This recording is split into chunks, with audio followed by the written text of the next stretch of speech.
My new role as a high school teacher began with fresh notebooks and naive optimism. I met Kevin Langston on day one. He devoured a 24-pack of crayons before homeroom, puked rainbows, and had to be hospitalized. I was shocked. They said it was just a phase. My idealism took its first hit. The crayons, I later saw them as a cursed omen. I used to believe every student held potential. Kevin, though, seemed like a walking dare against reason. Week 2, Kevin dumped yogurt into the classroom fish tank, claimed the fish needed probiotics. I rushed the tank to the nurse's office. She blinked, then called Naomi Fisher. Naomi chuckled, saying, "Creative kid, huh?" My jaw clenched. I'd planned a lesson on civic duty. Instead, I mopped up dairy. That afternoon, Kevin used crayons to draw a courtroom with him as judge, jury, and executioner. The symbol mocked me. My belief in nurturing minds wilted. Kevin was a storm I couldn't contain. Monday's quiz ended in chaos when Kevin convinced half the class the answer to question 5 was banana. I tried reason. He brought a real banana as proof. Naomi said, "Well, he is thinking outside the box." I flashed back to my college speech about empowering young minds.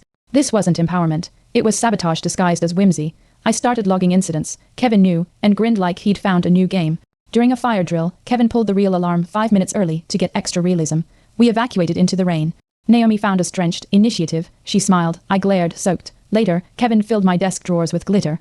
I opened one. An explosion of sparkle. I stared at the chaos. I whispered, "This can't be real." But it was.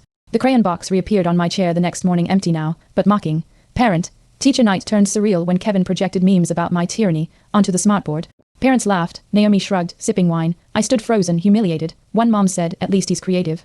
I walked outside, heart pounding. Flashback, my first workshop, "You'll shape lives." What lives? I returned, erased the memes, and finished my speech. Kevin bowed dramatically. Applause followed. I was losing, and Naomi, she was part of the red herring I never saw coming. The twist snapped into place during detention. Kevin confessed he kept acting out because he thought the school was an experiment in chaos theory. I stared at him. "So this was science," he nodded. Naomi later admitted, "He reminds me of my nephew." That's when it clicked. Naomi protected him, amused by the disruption. I felt rage, then clarity. This wasn't failure. It was a performance, and I was the unwilling co-star. After Kevin's stunt involving powdered sugar cocaine, in the teacher's lounge, the district finally stepped in. Naomi went quiet. I boxed my supplies, paused at the crayon box now taped shut. My last act. I left a report 3 inches thick on Naomi's desk. I walked out, not defeated but free. The system didn't break me. It just proved what needed fixing. Weeks later, I got a postcard. Kevin, now homeschooled, wrote, "You were the realest chaos scientist I met." I laughed. Naomi had retired early. My new job, training future teachers, with warnings. At my desk, I kept the crayon box, sealed. A relic, a reminder. I didn't survive Kevin Langston. I evolved because of him, and never forgot what teaching costs.